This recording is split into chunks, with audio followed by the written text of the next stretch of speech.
So let's look at lifestyle first. Now, lifestyle involves more than one component.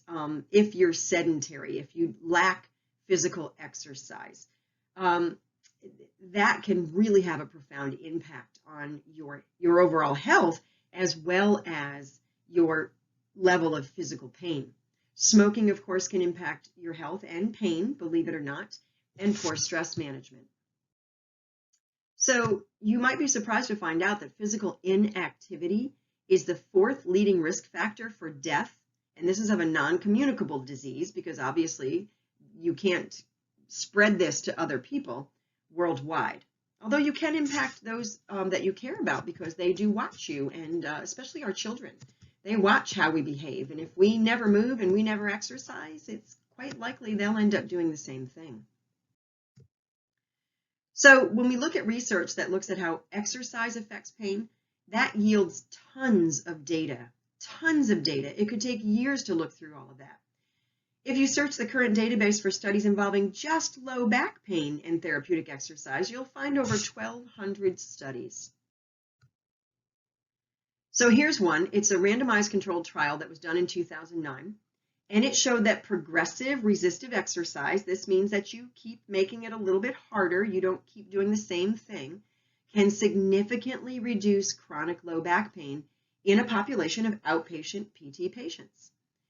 It was a systematic review comparing 13 randomized controlled trials of therapeutic exercise in patients with chronic low back pain, and it showed positive outcomes between 50 and 80% of the patients. That's pretty good results.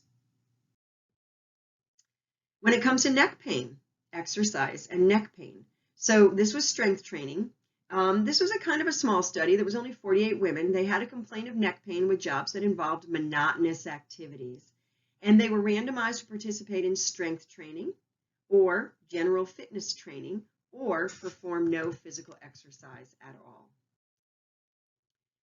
So during a 10-week period, the training load was doubled for the group participating in strength training. So this was progressive exercise, right?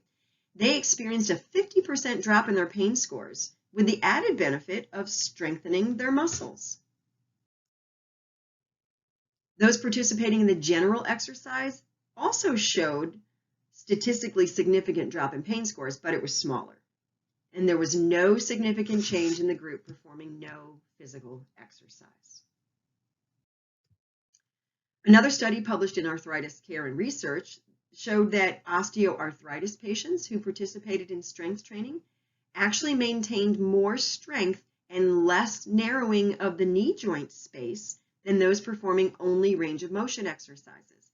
And we know we do not want that knee joint space to narrow because once that bone hits bone, it starts to wear away that cartilage, and then we end up with severe pain.